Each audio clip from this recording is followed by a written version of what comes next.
cliche YouTube moment, but I bought the cheapest crafter in the UK. And it's silver. Obviously, it's seen better days. Cliche YouTube moment number 2, I've never done anything like this before. There might be a few bits missing, also the water pump looks like this, but always an optimist, so let's have a look around, see what it's like.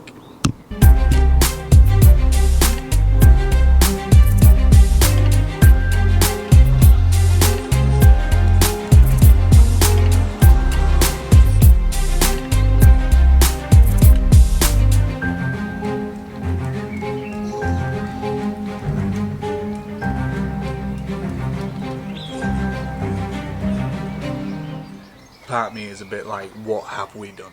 The starting point for this is simple enough. Get everything which came with the van, get it laid out, and let's see what we've got, what's broken, what is reusable, and keep all the bits, don't throw anything away.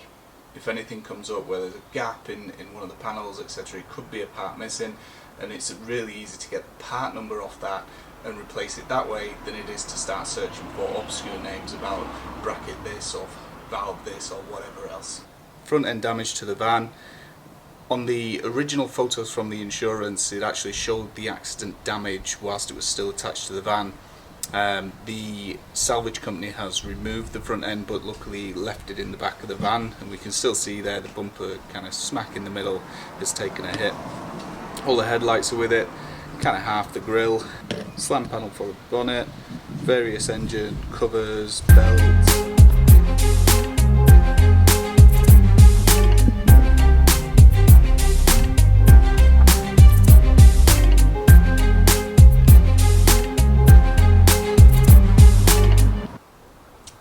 One of the things I'm realising quite quickly is how much space you need to rebuild any car, let alone something this size. This is my garage with some parts in it, some of the parts which have been taken off, some of the parts which are new, which I knew I needed, but obviously now I need a lot more parts. I've got the back of the van to use if I want to, but I just don't want to do that. I'm hoping I can keep it clean. Inside is pretty bloody nice. Nice radio, steering wheel controls. It's a trendline version of the van with the business pack on it as well, so it has parking sensors, heated electric mirrors, electric windows, DAB radio, cruise control, including the kind of thing which follows the traffic in front, and it's actually a really nice place to sit. One of the things missing from it is the steering wheel buttons, which have been taken off presumably for another van, but unfortunately they've actually been snapped off, and you have to replace the two together with the little electric strip in the middle. This is how the van's arrived. You can see here this is where the impact was, and it's pushed kind of everything back. It's not really broken that much. The main things which are broken, some of the electrical connectors, some of the pipe works push the air conditioning cables back.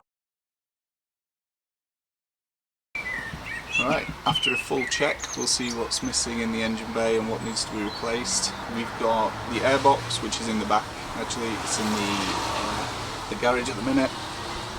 There's some housing missing from the timing belt. All this will be replaced because it's a little bit rusty. It's been exposed to the elements for the past year.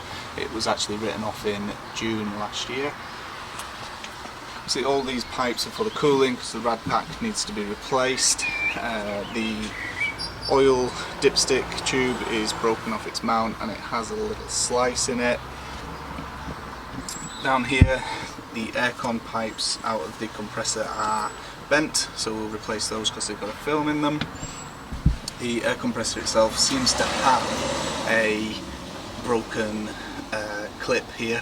I'm probably just going to replace that. It's at the front of the engine. It's going to get wet from driving, so we'll get that compressor replaced. On the oil cooler we've got a clip missing. Also on another bit of harness up here we've got a clip which is broken, so we will probably replace the whole harness just to make sure these are clean and watertight. I'll get that one back in now. There's a pump broken from here. It actually belonged on a bracket here which I've removed, so the pump's in the garage. Other than that, under here I don't think there's too much else to replace, so just to recap on that, wiring harness, the air conditioning compressor, the whole rad pack, a few of the aircon tubes, and this pipe split actually, but that's just a really small tube to replace. Ordered that on eBay, and I think this, just not particularly happy with some of this tubing because it's moved, so I'm going to replace that anyway because it's fairly cheap. Other than that, everything looks pretty good. More wiring harnesses up here. I think actually we'll end up replacing these too, because as you can see there is broken clips everywhere. Having a little bit of trouble actually with those. Rang VW to source them and they can't export anything from Ukraine right now. A few other bits whilst I'm under here. Obviously there's a wheel arch liner to replace. This isn't actually broken, it got pushed in the accident, so that's fine. All that subframe actually doesn't connect to the engine, it just holds everything in place underneath, like the arms, and it's pretty good. So other than that, all in all, it seems pretty good. This is the original rad pack. Obviously it's had impact to it, but everything's stuck together. The aircon condenser, the radiator and the auxiliary radiator all put in here. The fans attached to the back, but obviously impact's gone through all of them, so just need to dismantle this now.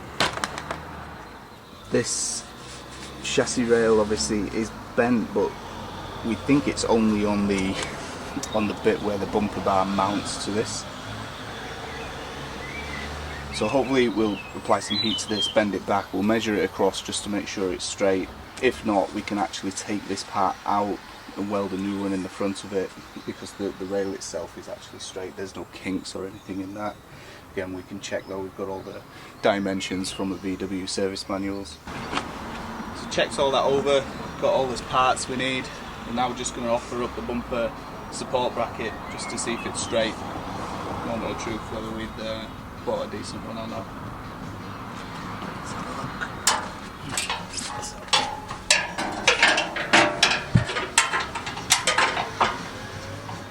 Fasten it on at that side, and then bring it this side.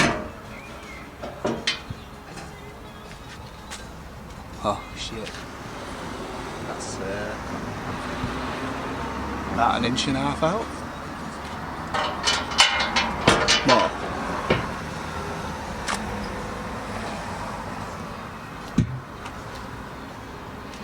About 2 inch out, I'd say.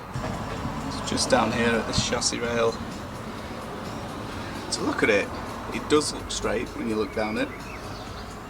But actually if you come underneath, something we couldn't check because the wheel arch liner was there. It's broken anyway, so we need a new one. But actually the seals, after they've spot welded these in, have come undone. Only looks like it goes back to about there, so I'm really hoping actually it can just be put on a few chains in the jig, pulled back straight, and jobs are good. And attached the bumper mount just to check some of the alignment again, just to satisfy myself I suppose. This side does line up. If we look down from the wing, on the inside of the wing to the bumper bar, it looks to be level.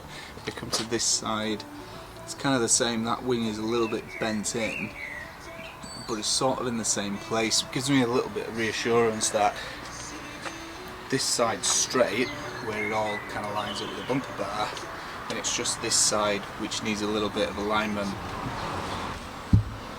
I've also been doing a little bit of research.